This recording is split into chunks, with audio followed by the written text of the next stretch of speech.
Right, இதுதான் classical production ஃபங்க்ஷனோட graph. இது இந்த மாதிரி போடுறது ரொம்ப ரொம்ப டிஃபிகல்ட். ஏன்னா அந்த கிராஃப்ல வந்து கரெக்டா அது மேல ஏறணும், கரெக்டா இறங்கணும், இந்த மாதிரிலாம் இருக்கு. ரைட், அப்போ நம்மளுக்கு வந்து ஒய் ஆக்சிஸ்ல என்ன இருக்குன்னா அவுட்புட் இருக்கும், எக்ஸ் ஆக்சிஸ்ல வந்து குவான்டிட்டி இருக்கும். சரியா, குவான்டிட்டி ஆஃப் இன்புட்ஸ் இருக்கும். ஓகே, இப்போ நம்ம என்ன பண்றோம்னா ஃபர்ஸ்ட் ஒரு கர்வ், 3 கர்வ் நம்ம சொல்லியிருக்கோம். டிபிபி, ஏபிபி, எம்பிபி 3 கர்வ் இருக்கும் கிளாசிக்கல் ப்ரொடக்ஷன் ஃபங்க்ஷன்ல. ஃபர்ஸ்ட் நம்ம ஒரு கர்வ் கான்சென்ட்ரேட் பண்ணலாம். அது வந்து என்னன்னா டிபிபி கர்வ். ஓகேவா, அதாவது டோட்டல் பிசிக்கல் ப்ராடக்ட் கர்வ். அதுதான் மேல ஃபர்ஸ்டா இருக்கு பாத்தீங்களா, அந்த கர்வ். நான் சொல்றது மட்டும் கவனிங்க. இதுல ஆக்சுவலி கிளாசிக்கல் ப்ரொடக்ஷன் ஃபங்க்ஷன்ல 3 ஜோன் இருக்கும். 3 ஜோன் சொல்லலாம், இல்ல 3 ஸ்டேஜ்னு சொல்லலாம். ஃபர்ஸ்ட் அந்த டாட்டட் லைன்ஸ் இருக்கு பாத்தீங்களா, அது வரைக்கும் இருக்கிறது ஜோன் 1. அதுக்கப்புறம் ஒரு டாட்டட் லைன் வரைக்கும் இருக்கிறது ஜோன் 2. அதுக்கப்புறம் இருக்கிறதெல்லாம் ஜோன் 3. ஓகேவா, சோ இந்த ஃபர்ஸ்ட் ஒரு ஜோன்லயும் நம்மளுக்கு இந்த 3 கர்வ் எப்படி ஆக்ட் ஆகுதுன்னு படிக்கிறதா கிளாசிக்கல் ப்ரொடக்ஷன் ஃபங்க்ஷன். புரிஞ்சா? இது மொத்தமா சாராம்சமே இதுதான். ஓகே, இப்போ ஃபர்ஸ்ட் நம்ம டிபிபி கர்வ் எடுத்துக்கிறோம். டிபிபி கர்வ் ஃபர்ஸ்ட் எழுதிருக்காங்க பாருங்களேன். அந்த 0 ஆரிஜின்ல இருந்து எப்படி போகுது, டிபி மேல ஏரோ மார்க் போட்டிருந்தாங்க, அது இன்க்ரீசிங் அர்த்தம். அந்த ஏரோ மார்க் கீழே இருக்கிற மாதிரி இருந்துச்சுன்னா அது டிக்ரீசிங் அப்படின்னு அர்த்தம். ஓகேவா, அப்ப TP increasing at increasing rate, ஏறு முகமா ஏறுது, அப்படியே சல்லுன்னு ஏறும். அந்த ஒரு டாட் வச்சிருக்காங்க பாருங்களேன், அந்த இடத்துக்கு மேல ஒரு பெரிய டாட்டா வச்சிருக்காங்க. அந்த இடத்துக்கு மேல என்ன வந்து TP rising at falling rate அப்படின்னு போட்டிருக்காங்களா, அதாவது இறங்கு முகமா ஏறும். மீன்ஸ் ஏறும், ஆனா அவ்வளவு ஸ்பீடா அப்படியே நட்டு குத்தலா ஏறாது, ஒரு மாதிரி சரிவா சாஞ்சுக்கிட்டே ஏறும். அப்ப என்ன டிக்ரீசிங் ரேட்ல அது போகுது அப்படின்னு அர்த்தம். அது எங்க வரைக்கும் இப்படி போகும்னு பாத்தீங்கன்னா அந்த ஜோன் 2 எண்டு வரைக்கும் போகும். அந்த ஜோன் 2 எண்ட்ல தன்னோட மேக்ஸிமம் பாயிண்ட் அட்டைன் பண்ணும். டிபிபி அப்படிங்கிறது வந்து டோட்டல் குவான்டிட்டி, டோட்டல் அவுட்புட். ஓகேவா, மேக்ஸிமம் குவான்டிட்டி ஆஃப் அவுட்புட் நம்மளுக்கு அங்கதான் கிடைக்கும். அந்த பாயிண்ட் அட்டைன் பண்ணதுக்கு அப்புறம் என்ன ஆயிடும்னா சரி ஆரம்பிச்சிடும். அப்ப decreases, TP decreases at decreasing rate அப்படின்னு நம்ம சொல்றோம். அப்ப டிபி கர்வ் நமக்கு எப்படி இருக்கும்னு பாத்தீங்கன்னா ஃபர்ஸ்ட் ஏறுமுகமா ஏறும், இன்க்ரீஸ் அட் இன்க்ரீசிங் ரேட்.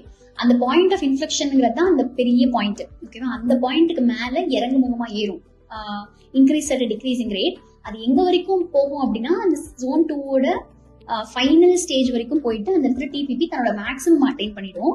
அதுக்கப்புறமா அங்கிருந்து இறங்க ஆரம்பிச்சிடும். ஓகேவா, டிக்ரீஸ் அட் டிக்ரீசிங் ரேட்னு சொல்றோம். இதுதான் மொத்த டிபி கர்வ். ஒரு ஜோன்லயும் எப்படி இருக்குங்கிறது தான் நமக்கு இம்பார்ட்டன்ட் இங்க. ஓகேவா, ரைட். இப்போ அடுத்த கர்வ் வந்து எம்பிபி கர்வ்.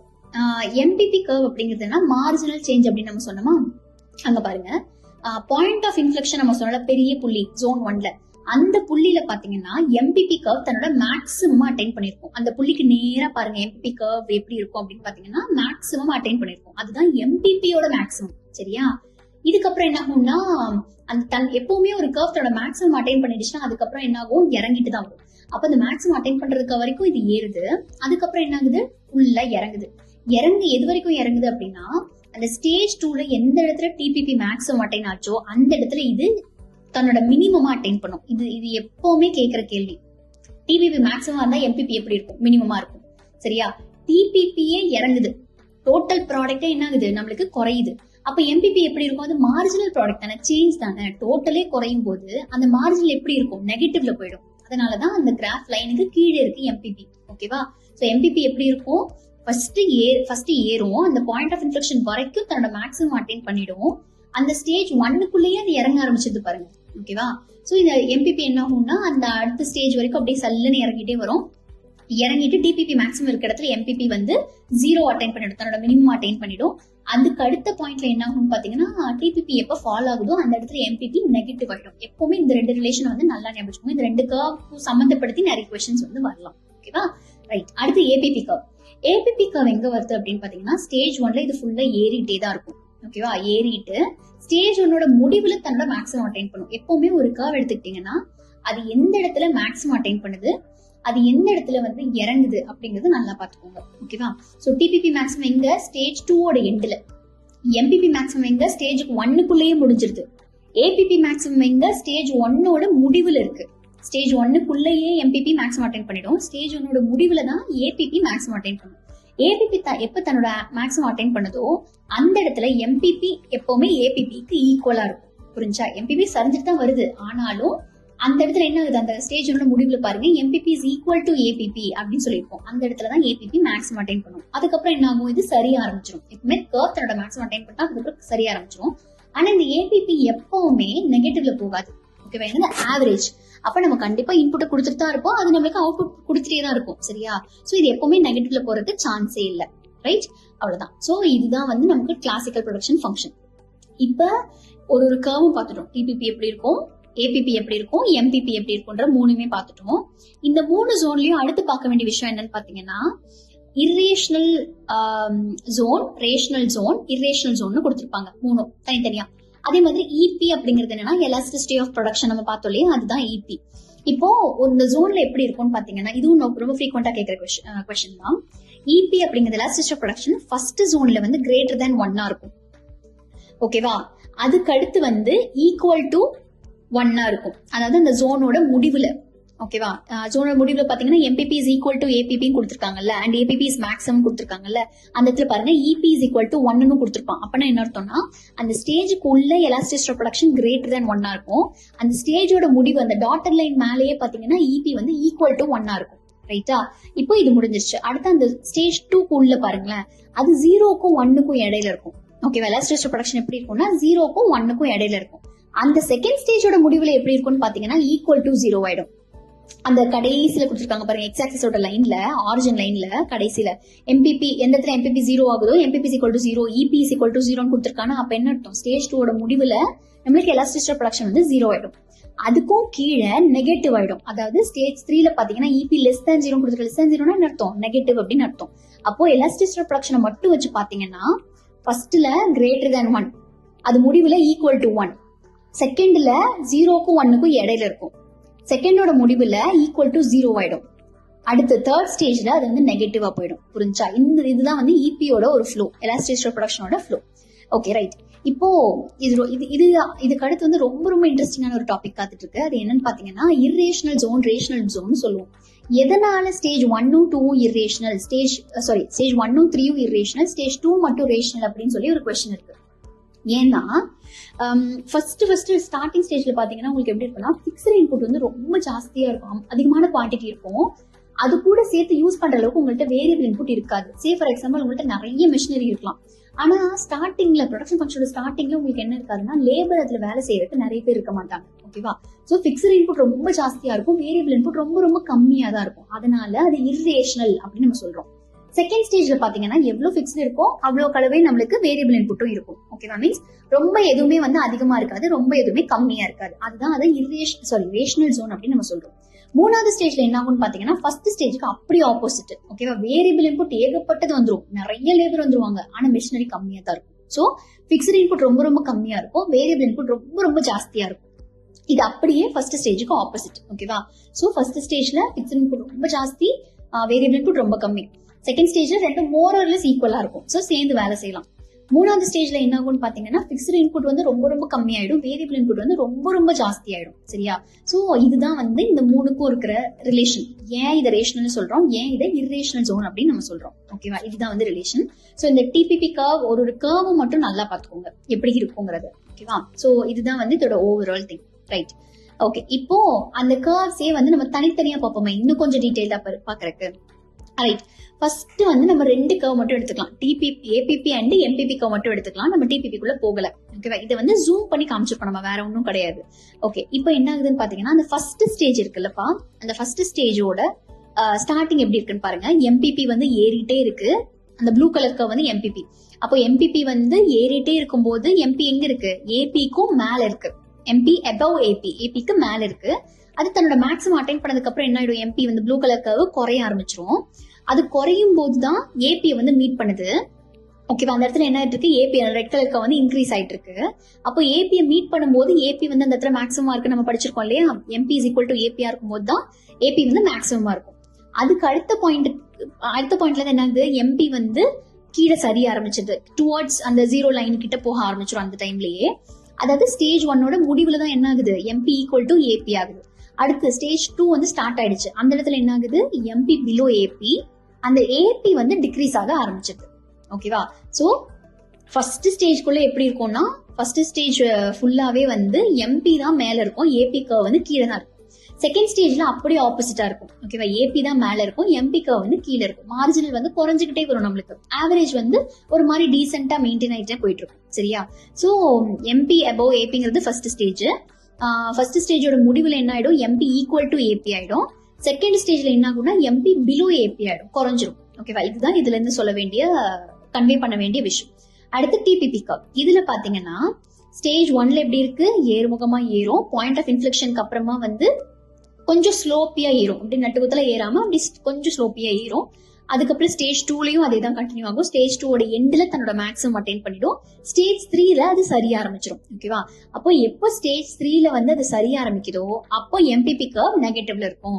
எப்போ ஸ்டேஜ் 2ல அது மேக்ஸிமம் அட்டைன் பண்ணுதோ, ஸ்டேஜ் 2ஓட எண்ட்ல டிபிபி கர்வ் மேக்ஸிமம் அட்டைன் பண்ணிடும். அப்போ எம்பிபி கர்வ் எப்படி இருக்கும் அப்படின்னா ஜீரோவா அட்டைன் பண்ணிருக்கும். டிபிபி தன்னோட மேக்ஸிமமா இருக்கும்போது எம்பிபி ஜீரோவா இருக்கும். டிபிபியே சரியும் போது எம்பிபி நெகட்டிவ்ல போயிடும். ஓகேவா? இதுதான் வந்து ரெண்டுக்கும் ரிலேஷன். ஓகே, சோ எதனால இந்த இடத்துல நம்ம வந்து 3 ரிட்டர்ன்ஸ் பார்ப்போம். அதாவது increasing returns, decreasing returns, negative returns அப்படின்னு நம்ம பார்ப்போம். இது மூணுமே எதுல இருக்கும் அப்படின்னா அந்த டிபிபி கர்வ்ல தான் இருக்கும். அதாவது ஏறுமுகமா ஏறும், இறங்குமுகமா ஏறும், சரிஞ்சிரும். அந்த ஏறுமுகமா ஏறும் அப்படிங்கிறது தான் இன்க்ரீசிங் ரிட்டர்ன்ஸ் நம்ம சொல்றோம். இன்க்ரீசிங் ரிட்டர்ன்ஸ்னா என்ன, வருமானம் அதிகமாயிட்டே போகும். இன்க்ரீசிங் அப்படின்னா ஏறுறது, ரிட்டர்ன்ஸ் அப்படிங்கிறது வருமானம். அப்ப வருமானம் அதிகமாயிட்டே போகும். ஏன்னா டோட்டல் ப்ராடக்ட் நம்மளுக்கு என்ன ஆகுது, ஏறுமுகமா ஏறுது, நிறைய குவான்டிட்டி நம்ம ப்ரொடியூஸ் ஆயிட்டே இருக்கு. ஓகேவா? அதுவும் அதிக அளவுல போக போக இன்னும் அதிகமா நமக்கு ப்ரொடியூஸ் ஆயிட்டு இருக்கு. சோ நமக்கு டோட்டல் குவான்டிட்டி வந்து ரொம்ப ஜாஸ்தியா ப்ரொடியூஸ் ஆகுது அப்படிங்கிறது தான் வந்து இன்க்ரீசிங் ரிட்டர்ன்ஸ். அப்ப இது எந்த ஸ்டேஜ்ல இருக்கும் இன்க்ரீசிங் ரிட்டர்ன்ஸ் பாத்தீங்கன்னா ஃபர்ஸ்ட் ஸ்டேஜ்ல இருக்கும். அந்த ஃபர்ஸ்ட் ஸ்டேஜ்ல அதுவும் அந்த பாயிண்ட் ஆஃப் இன்ஃப்ளெக்ஷன் சொல்லிருக்கோம் இல்லையா, இங்க பாருங்க. ஃபர்ஸ்ட் ஸ்டேஜ்ல பாயிண்ட் ஆஃப் இன்ஃப்ளெக்ஷன் ஒரு இடம் இருக்கும். அந்த பாயிண்ட் ஆஃப் இன்ஃப்ளெக்ஷன் வரைக்கும் தான் இந்த இன்க்ரீசிங் ரிட்டர்ன்ஸ்ங்கிறது ஆக்டிவேட் ஆயிட்டு இருக்கும். ஏன்னா நம்மளுக்கு வரக்கூடிய அவுட்புட் வந்து ரொம்ப ஜாஸ்தியா டிபிபி அப்படின்னு டோட்டல் குவான்டிட்டி அது இன்க்ரீசிங் ரேட்ல நமக்கு ப்ரொடியூஸ் ஆயிட்டு இருக்கு, இன்க்ரீஸ் ஆயிட்டு இருக்கு. அதனால அந்த பாயிண்ட் ஆஃப் இன்ஃப்ளெக்ஷன் வரைக்கும் நம்மளுக்கு இன்ஃப்ளெக்ஷன் பாயிண்ட் எழுதிருப்பாங்க. அந்த பாயிண்ட் வரைக்கும் நம்மளுக்கு இன்க்ரீசிங் ரிட்டர்ன்ஸ் ஆக்டிவேட் ஆயிட்டு இருக்கும். ஏன்னா நம்மளுக்கு நிறைய வருமானம் வரும். இப்போ அந்த பாயிண்ட்டுக்கு மேல என்ன ஆகுது, டிபிபி கொஞ்சம் ஸ்லோப்பியா தான் ஏறும் இல்லையா. சோ அது எப்படி அந்த இடத்துல என்ன ஆகும் அப்படின்னா டிக்ரீசிங் ரிட்டர்ன்ஸ் நமக்கு ஸ்டார்ட் ஆயிடும். அதாவது வருமானம் வரும், ஆனா கொஞ்சம் குறைஞ்சு வரும். சரியா? சோ அது வந்து டிக்ரீசிங் ரிட்டர்ன்ஸ் நம்ம சொல்றோம். அந்த எப்போ வரைக்கும் அந்த டிக்ரீசிங் ரிட்டர்ன்ஸ் இருக்கும்னு பாத்தீங்கன்னா அந்த டிபிபி தன்னோட மேக்ஸிமம் அட்டைன் பண்ணது பாத்தீங்களா, அந்த எந்த டைம்ல ஸ்டேஜ் 2ஓட எண்ட்ல, அது வரைக்கும் நம்மளுக்கு டிக்ரீசிங் ரிட்டர்ன்ஸ் தான் இருக்கும். அதுக்கப்புறம் என்ன ஆகுது, டிபிபி கர்வ் சரிய ஆரம்பிச்சிருது. அதாவது டோட்டல் குவான்டிட்டி நம்மளுக்கு குறைய ஆரம்பிச்சிருது. அப்போ டோட்டல் குவான்டிட்டி குறைஞ்சா நம்மளுக்கு என்ன ஆகும், அந்த இடத்துல நமக்கு நெகட்டிவ் ரிட்டர்ன்ஸ் தான் இருக்கும். அதாவது லாஸ்ல இருக்கும் அப்படின்னு சொல்றாங்க. அப்போ பாயிண்ட் ஆஃப் இன்ஃப்ளெக்ஷன் வரைக்கும் நம்மளுக்கு இன்க்ரீசிங் ரிட்டர்ன்ஸ்ல இருக்கும். டிபிபி அந்த பாயிண்ட் ஆஃப் இன்ஃப்ளெக்ஷன்ல இருந்து டிபிபி மேக்ஸிமம் அட்டைன் பண்ற வரைக்கும் நம்மளுக்கு டிக்ரீசிங் ரிட்டர்ன்ஸ்ல இருக்கும் நமக்கு வருமானம். அதுக்கப்புறம் டிபிபி மேக்ஸிமம்ல இருந்து அதுக்கப்புறம் சரிய ஆரம்பிச்சது இல்லையா, அந்த இடத்துல நமக்கு நெகட்டிவ் ரிட்டர்ன்ஸா இருக்கும். நமக்கு வருமானம் வந்து குறைஞ்சிட்டே போயிடும் சொல்றாங்க. ஓகே ரைட், இதுதான் வந்து இந்த இது. ஓகே, இப்போ ஃபர்ஸ்ட் ஸ்டேஜ் 1ல நம்மளுக்கு என்ன இருக்கு, பிக்ஸ்டு ரிசோர்ஸ் வந்து ரொம்ப ஜாஸ்தியா இருக்குன்னு படிச்சோம்ல. அந்த இர்ரேஷனல் ஜோன் ஏன் படிச்சோம் அப்படின்னு சொன்னோம் இல்லையா. சோ பிக்ஸ்டு ரிசோர்ஸ் ரொம்ப ஜாஸ்தியா இருக்கும், வேரியபிள் ரிசோர்ஸ் வந்து கொஞ்சமா தான் இருக்கும், லேபர் கம்மியா தான் இருப்பாங்க. ஆனா பிக்ஸ்டு ரிசோர்ஸ் கேபிட்டல் வந்து ஜாஸ்தியா இருக்கும். அதனால நம்மளுக்கு என்ன ஆகும்னா நிறைய அவுட்புட் ப்ரொடியூஸ் பண்ண முடியும். நம்மளுக்கு இன்க்ரீசிங் ரிட்டர்ன்ஸ்ல நமக்கு வந்து கிடைச்சிட்டு இருக்கும், வருமானம் அதிகமா இருக்கும். அப்ப அந்த இடத்துல டிபிபி கர்வ் நமக்கு எப்படி இருக்குன்னு பார்த்தோம், இன்க்ரீசிங் ரேட், ஏறுமுகமா ஏறும், அப்படி நட்டுக்குத்தலா ஏறிட்டு இருக்கும். ஓகேவா? அந்த பாயிண்ட் ஆஃப் இன்ஃப்ளெக்ஷன் வரைக்கும். சோ செகண்ட் பாயிண்ட்ல என்ன ஆகுதுன்னு பாருங்க. ஃபர்ஸ்ட் ஸ்டேஜ்லயும், அதாவது after point of inflection first ஸ்டேஜ்ல, அது போக செகண்ட் ஸ்டேஜோட எண்டு வரைக்குமே பிக்ஸ்டு ரிசோர்ஸ் வந்து நமக்கு கம்மியா இருக்கும், வேரியபிள் ரிசோர்ஸ் வந்து கொஞ்சம் அதிகமா இருக்கும். கொஞ்சம் தான், பெரிய டிஃபரன்ஸ் இருக்காது. ஓகேவா? சோ இந்த இடத்துல என்ன ஆகும்னு பாத்தீங்கன்னா நமக்கு ரிட்டர்ன்ஸ் எப்படி கிடைக்கும், டிக்ரீசிங் ரிட்டர்ன்ஸா தான் கிடைக்கும். ஓகே, டிக்ரீசிங் ரிட்டர்ன்ஸ்னா நமக்கு வருமானம் குறைஞ்சிக்கிட்டே போகும். இது எந்த இடத்துல இருந்து டிக்ரீசிங் ரிட்டர்ன்ஸ் அப்படின்னா after MPP maximum. MPP maximum தான் என்ன point, nothing but point of inflection. புரிஞ்சா? ஒன்னு நல்லா கனெக்ட் பண்ணிக்கோங்க. பாயிண்ட் ஆஃப் இன்ஃப்ளெக்ஷன் அப்படிங்கிற அந்த பாயிண்ட்ல தான் நம்மளுக்கு என்ன இருக்கு, இந்த இடத்துல எம்பிபி மேக்ஸிமம் ஆயிருக்கு இல்லையா. அப்ப இன்ஃப்ளெக்ஷன் பாயிண்ட்ல தான் எம்பிபி மேக்ஸிமம் நம்ம படிச்சிருக்கோம்ல ஆல்ரெடி. அப்போ இன்ஃப்ளெக்ஷன் பாயிண்ட்டும் ஒண்ணுதான், எம்பிபி மேக்ஸிமம் ஆகிற பாயிண்ட்டும், இது ரெண்டும் சினோனிமஸா நம்ம யூஸ் பண்ணிக்கலாம். ஓகேவா? சோ அந்த எம்பிபி மேக்ஸிமம் ஆகிற பாயிண்ட்ல இருந்து நம்மளுக்கு என்ன ஆயிடும் அப்படின்னா டிக்ரீசிங் ரிட்டர்ன்ஸ் தான் நமக்கு கிடைக்கும் அப்படின்னு சொல்றாங்க. அப்போ ஏன்னா அது சரியா ஆரம்பிச்சது அதுக்கப்புறமா. அப்போ இன்க்ரீஸ் டிக்ரீசிங் ரேட் எது, டிபிபி கர்வ் நமக்கு ரொம்ப அப்படியே ஸ்ட்ரெயிட்டா ஏறாம கொஞ்சம் ஸ்லோப்பியா தான் ஏறி போகும் அப்படின்னு சொல்றாங்க. தேர்ட் ஸ்டேஜ்ல ரொம்ப மோசமாயிடும், அதாவது ரொம்ப இரேஷனல் ஜோன் இது. இந்த இடத்துல என்ன ஆகும்னு பாத்தீங்கன்னா பிக்ஸ்டு ரிசோர்ஸ் ரொம்ப கம்மியாயிடும், வேரியபிள் ரிசோர்ஸ் ரொம்ப ஜாஸ்தி ஆயிடும். அதனால நம்மளுக்கு நெகட்டிவ் ரிட்டர்ன்ஸ் தான் கிடைக்கும். அதாவது எவ்வளவுதான் லேபர் இருந்தாலும் அவங்களை எம்ப்ளாய் பண்றதுக்கு நம்மளுக்கு கேபிட்டல் வேணும்ல, முதலீடு வேணும்ல, மெஷின் வேணும்ல, அது இருக்காது. ஓகேவா? சோ லேபர் நிறைய இருந்தா என்ன பிரயோஜனம், நம்மகிட்ட மெஷின் இல்லையே, அப்ப நமக்கு எப்படி ப்ரொடக்ஷன் வரும், அது நெகட்டிவா போயிடும் அப்படின்னு சொல்றாங்க. அப்போ டிக்ரீஸ், அப்ப அந்த இடத்துல டிபிபி கர்வ் எப்படி இருக்கும், டிக்ரீஸ் அட் டிக்ரீசிங் ரேட், அதாவது இறங்கு முகமா இறங்கிட்டு இருக்கும், ரொம்ப கீழே போயிடும். சரியா? அதுதான் வந்து இந்த இன்க்ரீசிங், டிக்ரீசிங், நெகட்டிவ் ரிட்டர்ன்ஸ் அப்படின்றது. ரிட்டர்ன்ஸ் அப்படின்னா நமக்கு வருமானம், ஒரு ஸ்டேஜ்ல நமக்கு வருமானம் எப்படி இருக்கும் அப்படிங்கறது டிபிபி கர்வ் மூலியமா நம்ம சொல்றோம். ஓகேவா? ரைட். அப்போ நம்ம ஆல்ரெடி என்ன சொல்லியிருக்கோம், இது வந்து ஹவு மச் டு ப்ரொடியூஸ் அப்படிங்கிற கேள்விக்கு வந்து பதில் சொல்லும். அப்புறம் எவ்வளவு இன்புட் நம்ம யூஸ் பண்ணணும், எவ்வளவு அவுட்புட் நம்ம ப்ரொடியூஸ் பண்ணணும் அப்படிங்கறதையும் இதுக்கு வந்து பதில் சொல்லும் நம்ம படிச்சிருக்கோம். அப்போ எவ்வளவு ஆப்டிமம் அப்படின்னாலே மேக்ஸிமம் அப்படிங்கிற அந்த வார்த்தை கூட நம்ம சினோனிமஸா வச்சுக்கலாம் எக்கனாமிக்ஸ்ல. அப்போ எவ்வளவுதான் நம்ம இன்புட் யூஸ் பண்ணலாம் அதிகபட்சம், எவ்வளவுதான் நம்மளுக்கு அவுட்புட் ப்ரொடியூஸ் பண்ணலாம் அதிகபட்சங்கிறத நம்ம இப்போ வந்து பார்க்க போறோம். ஓகேவா? அப்போ எப்பவுமே எவ்வளவு இன்புட் யூஸ் பண்ணலாம் அப்படிங்கிறதுக்கு ஒரு கிரைட்டீரியா இருக்கு. அதே மாதிரி எவ்வளவு அவுட்புட் நம்ம ப்ரொடியூஸ் பண்ணலாம் அப்படிங்கிறதுக்கு ஒரு கிரைட்டீரியா இருக்கு. ஓகேவா? அந்த 2 கிரைட்டீரியா தான் நம்ம இப்ப பார்க்க போறோம். சோ ஃபர்ஸ்ட் கிரைட்டீரியால நமக்கு 2 வார்த்தை வரும். எவ்வளவு இன்புட் நம்ம ப்ரொடியூஸ் பண்ணலாம் அப்படின்னா MVP is equal to MIC அப்படின்னு நம்ம சொல்லுவோம். ஓகேவா? MVP அப்படிங்கிறது என்னன்னா மார்ஜினல் வேல்யூ ப்ராடக்ட். அதாவது நம்ம இன்புட் லெவல தான் டிட்டர்மைன் பண்றோம் இல்லையா? அதனால டினாமினேட்டர்ல நமக்கு என்ன இருக்கும்னா இன்புட் லெவல் அப்படின்னு தான் இருக்கும். இதெல்லாம் பாத்துக்கோங்க. இந்த ரெண்டும் நான் சினோனிமஸா கம்பேர் பண்ணி சொல்றேன் உங்களுக்கு. ஃபர்ஸ்ட் அந்த ஃபார்முலா பாருங்க, டெல் எக்ஸ்னு இருக்கா, செகண்ட்லயும் டெல் எக்ஸ்னு இருக்கா. ஏன்னா நம்ம ஏன் இங்க டினாமினேட்டர் டெல் எக்ஸ் போடுறோம் அப்படின்னா அவுட்புட் ஆப்டிமம் இன்புட் லெவல் எவ்வளவு நம்ம டிசைட் பண்றோம். எக்ஸ்ங்கிறது இன்புட் குறிக்கும் நம்ம சொல்லிருக்கோமா.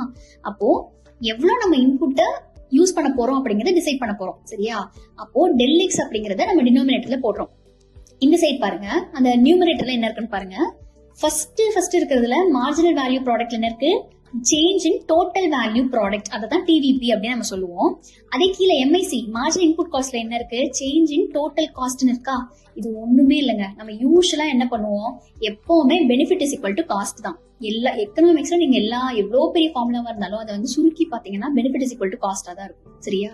அப்ப இது எப்படி சொல்றோம்னா நல்ல அர்த்தத்தை ஃபர்ஸ்ட் புரிஞ்சுக்கோங்க, அப்புறம் ஃபார்முலாக்குள்ள போலாம். அதாவது எவ்வளவு இன்புட் லெவல் நம்ம யூஸ் பண்ணணும் அப்படின்னா நம்ம சேஞ்ச் பண்றோம்ல இன்புட்டை, அதாவது நிறைய காம்பினேஷன் நம்ம ட்ரை பண்ணிட்டே இருக்கோம். ட்ரை பண்ணி பார்த்தா தானே தெரியும் எவ்வளவு யூஸ் பண்றதுங்கிறது. அப்போ எந்த இன்புட் லெவல் நான் யூஸ் பண்ணும்போது எனக்கு அதுல இருந்து கிடைக்கிற அடிஷனல் காஸ்ட் மீன்ஸ் அதுல இருந்து கிடைக்கிற அடிஷனல் பெனிஃபிட் நான் அதுக்காக செலவு பண்ண அடிஷனல் காஸ்ட்டுக்கு ஈக்குவல் ஆகுதோ, எனக்கு நான் அந்த இன்புட்டை வந்து யூஸ் பண்றதுக்காக நான் கொஞ்சம் செலவு அதிகம் பண்ணிப்பேன். இப்ப லேபர் நான் யூஸ் பண்றேன்னா அவனுக்குரிய கூலியை நான் அதிகமா கொடுத்துருப்பேன் இல்லையா?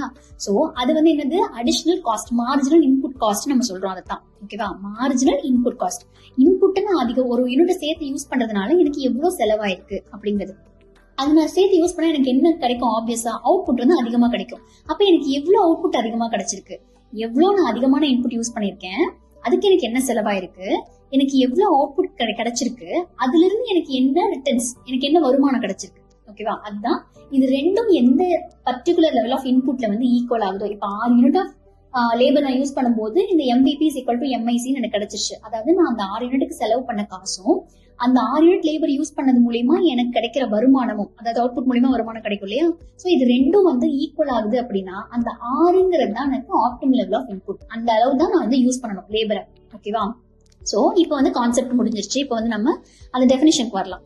மார்ஜினல் வேல்யூ ப்ராடக்ட்னா என்னது, additional income received by using additional unit of input. நான் இன்னொரு லேபர் நான் யூஸ் பண்ணனால எனக்கு எவ்வளவு வருமானம் கூட கிடைச்சிருக்கு. அப்ப இது என்னது, நமக்கு பெனிஃபிட் தானே. ஒரு சைடு பெனிஃபிட் வந்துருச்சு, அடுத்த சைடு காஸ்ட் போவோம். காஸ்ட் என்ன சொல்றாங்க அப்படின்னா நான் அதிகமா ஒரு யூனிட் ஆஃப் இன்புட் வந்து செலவு பண்ணதுனால எனக்கு எவ்வளவு செலவாச்சு, அந்த இன்புட்டுக்கு எனக்கு செலவாயிருக்கும்ல, நான் அதுக்கு கூலி கொடுத்துருக்கணும் இல்லையா? சோ எவ்வளவு செலவுங்கிறது ஒரு பக்கம், எவ்வளவு வரவுங்கிறது இன்னொரு பக்கம். அப்போ எந்த பர்டிகுலர் யூனிட் ஆஃப் இன்புட்ல எனக்கு வரவு இஸ் ஈக்குவல் டு செலவாகுதோ, ஓகேவா, அந்த பர்டிகுலர் யூனிட் ஆஃப் இன்புட் தான் நம்ம வந்து யூஸ் பண்ணணும். அதுதான் ஆப்டிம் லெவல் நம்ம சொல்றோம். ஓகேவா? சோ இன்னொரு விஷயம் என்ன அப்படின்னா MIC அப்படிங்கிறது மார்ஜினல் இன்புட் காஸ்ட் நம்ம சொல்றோமா, அது இன்னொரு முறையில எப்படி சொல்லலாம் அப்படின்னா cost per unit of input. ஒரு யூனிட் நான் இன்புட்டை நான் கொடுக்கணும் அப்படின்னா எனக்கு எவ்வளவு அதுக்கு செலவாகுது. இப்போ வந்து நான் ஒரு யூனிட் லேபர் யூஸ் பண்றேன் அப்படின்னா அவனுக்கு 600 ரூபாய், 2 யூனிட்டுக்கு நான் யூஸ் பண்றேன் அப்படின்னா அவனுக்கு 1200 ரூபாய் நான் கொடுக்கணும் இல்லையா? சோ அதை எது சொல்லும் அப்படின்னா இந்த மார்ஜினல் இன்புட் காஸ்ட்டுக்காக தான் சொல்லும். Okay, so optimal input level வந்து நம்ம எந்த இடத்துல டிசைட் பண்ணுவோம் அப்படின்னா எந்த பர்டிகுலர் லெவல் ஆஃப் இன்புட் நம்ம கொடுக்கும்போது அடிஷனலா கிடைக்கிற வரவும் அடிஷனலா நமக்கு ஆகிற செலவும் ஈக்குவல் ஆகுதோ அந்த பர்டிகுலர் லெவல் ஆஃப் இன்புட் தான் ஆப்டிம் லெவல் ஆஃப் இன்புட் நம்ம சொல்றோம். அப்ப MVP is equal to MIC. MVPங்கிறது பெனிஃபிட் சைடு, MICங்கிறது காஸ்ட் சைடு. வரவு இஸ் ஈக்குவல் டு செலவு. இந்த வரவு இஸ் ஈக்குவல் டு செலவுங்கிறது எந்த பர்டிகுலர் லெவல் ஆஃப் இன்புட் அப்போ 6 யூனிட் ஆஃப் லேபர் யூஸ் பண்ற போது எனக்கு இந்த MIP is equal to MIC கிடைக்குது அப்படின்னா அந்த பர்டிகுலர் யூனிட் ஆஃப் லேபரை தான் நான் வந்து எம்ப்ளாய் பண்ணணும். அப்பதான் எனக்கு நல்ல மாதிரியான அவுட்புட் கிடைக்கும், ப்ராஃபிட் கிடைக்கும்னு சொல்றாங்க. ஓகே, அடுத்து இப்ப என்ன சொல்றோம்னா ஆப்டிம் லெவல் ஆஃப் அவுட்புட் வந்துட்டோம். ஓகேவா? சோ இதுக்கும் நம்ம அங்க பார்த்த மாதிரியே 2 கான்செப்ட் வரும். இங்க என்ன சொல்லுவோம் அப்படின்னா அதே பெனிஃபிட் அதே காஸ்ட் தாங்க, ஆனா வேற வார்த்தையில சொல்லுவோம், அவ்வளவுதான். அப்ப எம்ஆர்எம்சி அப்படின்னு நீங்க சொல்லுவோம். அங்க எம்பிபி எம்ஐசி அப்படின்னு சொல்லிட்டு 3 டிஜிட்டா பார்த்தோம்ல, இங்க அந்த எம்ஆர்எம்சி சொல்லுவோம். அதாவது மார்ஜினல் ரெவென்யூ மார்ஜினல் காஸ்ட் அப்படின்னு நம்ம சொல்லுவோம். அப்போ இதுல என்ன இருக்குன்னு பாருங்க. மார்ஜினல் ரெவென்யூனா என்ன, மார்ஜினல் காஸ்ட்னா என்ன? ஃபர்ஸ்ட் மார்ஜினல் காஸ்ட் அப்படின்னா நம்ம நல்லா கவனிச்சுக்கோங்க. அங்க எப்படி டினாமினேட்டர்ல வந்து நம்ம எப்படி பார்த்தோம், ரெண்டு இடத்துலயுமே டெல்எக்ஸ் பார்த்தோமா. இங்க ஏன்னா இங்க வந்து இன்புட்ல நம்ம டிசைட் பண்றோம், அங்க டினாமினேட்டர் என்ன வரும் பாருங்க, டெல்ஒய்ன்னு வரும். ஏன்னா நம்ம அவுட்புட்ல டிசைட் பண்றோம். ஓகேவா? சோ அவுட்புட் வந்து ஒய் மூலியமா நம்ம இன்ட்ரோடியூஸ் பண்ணிருக்கோம், இன்க்ளூட் பண்றோம். ஓகே, இப்போ மார்ஜினல் காஸ்ட் அப்படின்னா நமக்கு செலவு, மார்ஜினல் ரெவென்யூனா நமக்கு வரவு. அப்போ ஒரு யூனிட் நான் அதிகமான அவுட்புட்டை ப்ரொடியூஸ் பண்ணதுனால எனக்கு என்ன செலவாச்சு?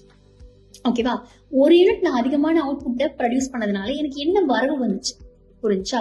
அப்போ நான் ஒரு யூனிட் அதிகமா ப்ரொடியூஸ் பண்றேன்னா என்ன பண்ணிருப்பேன்? ஆப்வியஸா நான் ஏதாவது அங்க பண்ணிருப்பேன், செலவாயிருக்கும்ல எனக்கு. ஒண்ணு நான் பில்டிங் ஏதாவது கட்டிருப்பேன், இல்லைன்னா லேபர் அதிகமா யூஸ் பண்ணிருப்பேன். சோ இந்த மாதிரி ஏதாவது நடந்திருக்கும். அப்போ நான் ஒரு யூனிட் அவுட்புட் எனக்கு அதிகமா கிடைக்கிறதுக்காக நான் என்ன செலவு பண்ணேன், அந்த ஒரு யூனிட் அவுட்புட் எனக்கு அதிகமா கிடைச்சதுனால எனக்கு என்ன வரவு வந்துச்சு? அப்போ ஒரு பக்கம் செலவு, ஒரு பக்கம் வரவு. எந்த பாயிண்ட்ல இந்த marginal cost is equal to marginal revenue ஆகுதோ அந்த பாயிண்ட் தான் நம்மளுக்கு ஆப்டிமம் லெவல் ஆஃப் அவுட்புட் அப்படின்னு நம்ம சொல்றோம். MC is equal to MR. ஓகேவா?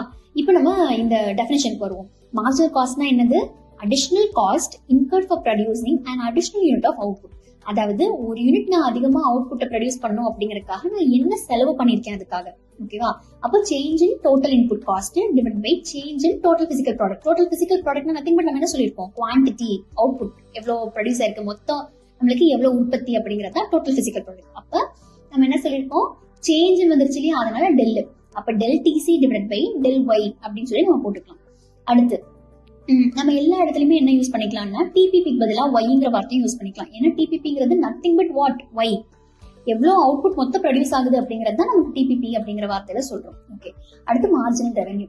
மார்ஜினல் ரெவென்யூங்கிறது என்னன்னா additional income obtained by producing one more unit of output. ஒரு யூனிட் அதிகமா ப்ரொடியூஸ் பண்றதுனால எனக்கு எவ்வளவு வருமானம் அதிகமா கிடைக்குது. ஓகேவா?